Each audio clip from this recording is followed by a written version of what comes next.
Are your habits helping or hurting you? A habit is described as something you do over and over again, automatically, without thinking about it. We're all profoundly affected by the habits in our lives. At times, we mindlessly repeat behaviors related to our home lives, work personas, and relationships. When a certain situation occurs, you do the familiar behavior. Since your life is largely made up of habits, it makes sense those habits can be supportive of your personal wants, values, and relationships. They can also thwart your efforts to live the life of your dreams. Do your habits help or hurt you? Ponder these points to determine whether your habits support or sabotage you. Link your habits to your goals.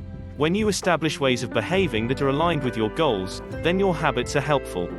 For example, you floss daily and brush your teeth 3 times a day with an electric toothbrush because your goal is to have the prettiest smile possible. Keep track of a new routine to help make it a habit. For example, maybe you've decided you'd like to lose 20 pounds and have fitter body tone.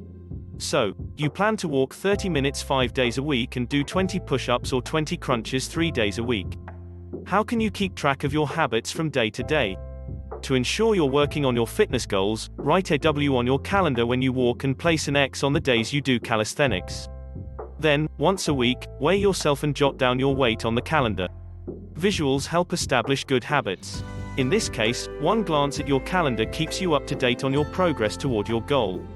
Figure out why you have certain habits. Maybe you eat a donut or other high-fat snack when you're at work. You see the treat, pick it up, and eat it. You rarely pay attention to the motivation behind this habit. Are you hungry? Maybe you skipped breakfast. Perhaps you're snacking simply because the coworker you're taking a break with is snacking. Maybe it's because you rarely keep unhealthy snacks at home, so when you see them, you grab one.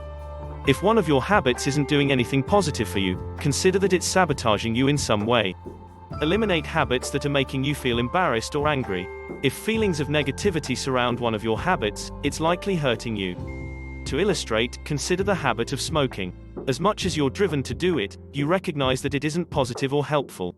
Do you feel ashamed and frustrated with yourself because you engage in the behavior? If this is the case, investigate your habit further. How do you really feel about it? Would you like to disengage from the behavior and stop it? An automatic behavior that leaves you feeling negatively about yourself is interfering with your efforts to live a happy life. Replace one habit with another. Rather than trying to stop a negative habit, it may be easier to replace it with a positive habit. Ask yourself how you can change or replace the targeted behavior. Referring back to the smoking example, think about what else you could do instead. You could have a piece of sugarless gum or candy. Maybe you want to try nicotine patches to curb your desire to smoke. When you become more conscious of your habits, you can decide whether they're helping you or keeping you from moving forward and living a healthy, prosperous life. Make the decision to fill your life with as many positive habits as possible, so you can move closer to achieving the life you deserve. Thanks for watching our video. Please leave a comment, hit the like button, and share our video. Be good to yourself, and stay healthy.